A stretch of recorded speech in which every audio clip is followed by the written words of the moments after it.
بسم اللہ الرحمن الرحیم الحمدللہ رب العالمین وصلی اللہ علی محمد وآلہ الطاہرین ولعنۃ اللہ علی اعدائہم اجمعین الی قیام یوم الدین۔ وقال اللہ تعالی وہو اصدق القائلین بقیۃ اللہ خیر لکم ان کنتم مؤمنین۔ موضوع گفتگو علائم ظہور امام زمان علیہ السلام۔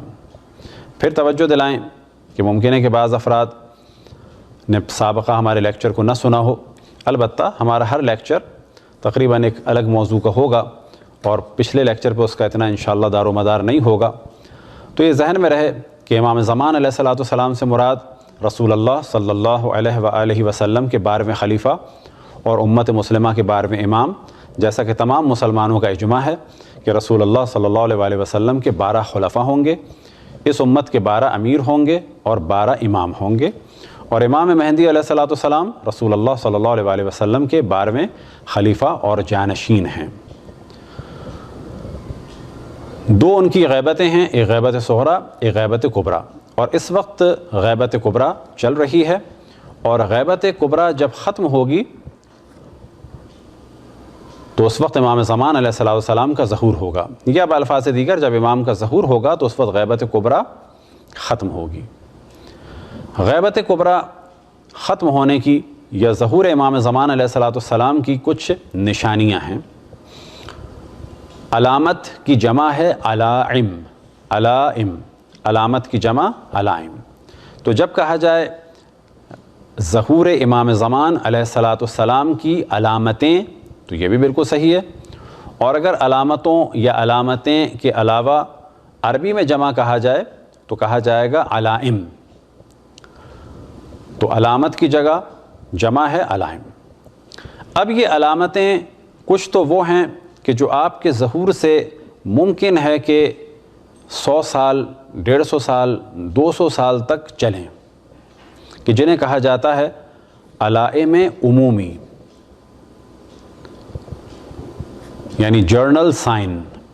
سائن ہیں ظہور کے لیکن یہ جرنل ہیں، اور یہ چل سکتے ہیں، ممکن ہے 100 سال، 50 سال، 150 سال چل سکتے ہیں، اور ممکن ہے اس سے زیادہ۔ اور کچھ علامتیں ہیں بالکل ظہور سے کچھ دن پہلے کی، اور ظہور سے کچھ دن پہلے کی کچھ علامتیں ہیں حتمی۔ حتمی سے مراد وہ ضرور ظاہر ہوں گی۔ غیر حتمی علامتیں کون سی ہیں؟ کہ ممکن ہے کہ وہ ظاہر ہوں، اور ممکن ہے کہ وہ کئی دفعہ ظاہر ہوں اور اس میں لوگ کنفیوز رہیں،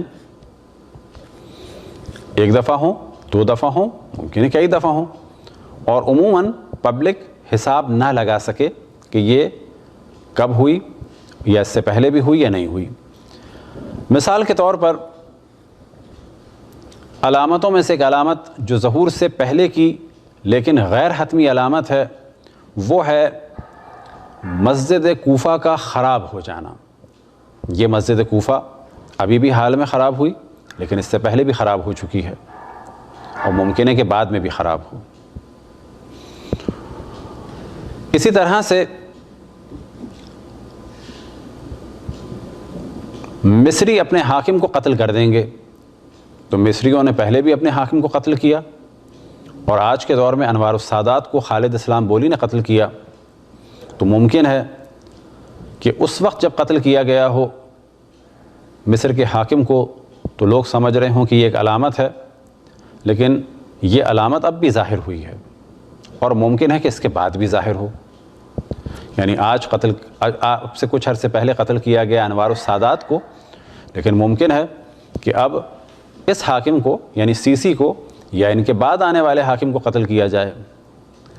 پس قتل حاکم مصر یعنی حاکم مصر کا قتل ہونا یہ ایک علامت ہے، ظہور سے پہلے ہوگی لیکن غیر حتمی ہے، اور اس کے بارے میں کنفیوژن سا رہے گا کہ اب جو مصری کی حاکم قتل ہوا ہے یہ علامت اس وقت پوری ہوئی ہے یا نہیں۔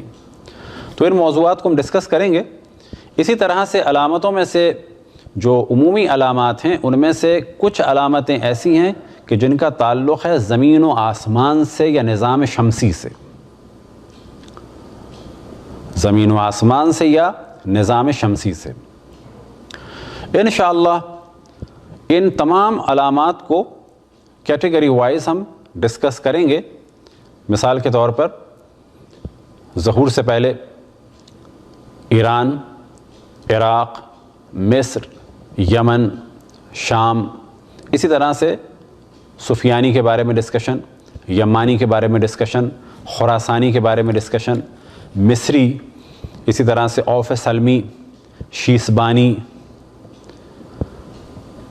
قزوینی، تو یہ مختلف افراد ہیں کہ ان کا ذکر ہوتا رہے گا۔ لیکن جو سب سے بڑی غلطی ہے کہ جو اس وقت بعض لوگ کر رہے ہیں، یا ایک حاکم کے جس کا نام عبداللہ ہوگا اور اس کی موت کے بعد فرج ہوگا۔ اب فرج سے دو مرادیں ہیں، یعنی خود ظہور امام زمان علیہ الصلوۃ والسلام، دوسرا یہ کہ مومنین کا سکون، یہ دونوں چیزیں مراد لی جا سکتی ہیں۔ بس یہ حاکم کون ہوگا، یہ عبداللہ کون سا ہے، یہ عبداللہ یہ والا ہے، یا یہ عبداللہ بنو امیہ بنو عباس کا جو آخری حاکم تھا وہ ہے عبداللہ، یا کوئی اور عبداللہ ہوگا۔ بس یہاں پر تطبیق کرنا جائز نہیں ہے کہ جو اس وقت بعض نادان لوگ یہ کام کر رہے ہیں کہ یہ عبداللہ ابن عبدالعزیز کہ جو بادشاہ تھا سعودی خاندان کا، اس کی موت کے بارے میں یہ کہنا کہ یہی وہ عبداللہ ہے اور اس کے بعد امام زمان علیہ الصلوۃ والسلام کا ظہور ہوگا، یہ بات بالکل غلط ہے۔ یعنی کیا غلط ہے؟ یہ کہنا کہ یہی وہ عبداللہ ہے، بلکہ ہمیں کیا کہنا چاہیے؟ ممکن ہے یہ عبداللہ ہو اور ممکن ہے کوئی اور عبداللہ ہو۔ ممکن ہے king of Jordan who, Abdullah king of Jordan, اور ممکن ہے یہ بھی نہ ہو، کوئی اور ہو۔ ہدف کیا ہے ان روایتوں کو بیان کرنے کا؟ کیوں معصومین علیہم السلام نے روایتیں بیان کی؟ تو جواب یہ ہے تاکہ مومنین تیار ہوں۔ اب یہاں سوال پیدا ہوتا ہے اگر ہم تیار ہو گئے ظہور نہیں ہوا تو کیا ہوگا؟ تو جواب یہ ہے اگر تیار ہو گئے ظہور ہو گیا، اور تیار ہو گئے ظہور نہیں ہوا تو ہمارا ہی فائدہ ہے کہ تیار ہو گئے اور دیندار ہو گئے۔ اب اگر مر گئے تو انشاءاللہ امام زمان علیہ السلام کی نصرت کے لیے دوبارہ زندہ کیے جائیں گے، اور اگر ظہور ہو گیا تو بھی انشاءاللہ کامیاب ہوں گے۔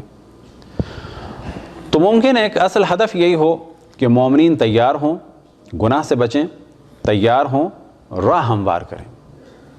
اسی طرح سے ڈسکشن ہوتا ہے علائم ظہور، یعنی ظہور کی علامتیں، اور اسی طرح سے شرائط ظہور۔ شرائط ظہور اور علائم ظہور، اب اس کے لیے مثال یہ سمجھیں کہ کام انجام پائے اس کے لیے راہ ہموار ہونی چاہیے۔ مثال کے طور پہ امام زمان علیہ السلام کے ظہور کے لیے راہ ہموار ہونی چاہیے، لوگ ان کے طرفدار ہوں، ان کے ماننے والوں کی کثرت ہو، یہ کام اسے کہا جائے گا یہ شرائط ظہور ہوں، زمین ہموار ہو۔ پھر جب یہ زمین ہموار ہو جائے گی ان کے ظہور کے لیے تو کبھی آسمان میں، کبھی زمین میں، کبھی سمندروں میں، کبھی کسی اور طریقے سے، کبھی معاشرے میں کچھ علامتیں ظاہر ہوں گی۔ تو ہمیں علامتوں پہ بھی توجہ دینی چاہیے اور ساتھ میں شرائط پہ بھی توجہ دینی چاہیے کہ انہی شرائط میں سے ایک شرط یہ ہے کہ مومنین تیار ہوں۔ تو ہمیں شرائط پہ بھی توجہ دینی چاہیے۔ ان شرائط میں سے ایک شرط کیا ہے کہ ہم تیار ہوں، راہ ہموار کریں، تبلیغ کریں، امام زمان علیہ السلام کے ماننے والوں میں اضافہ ہو۔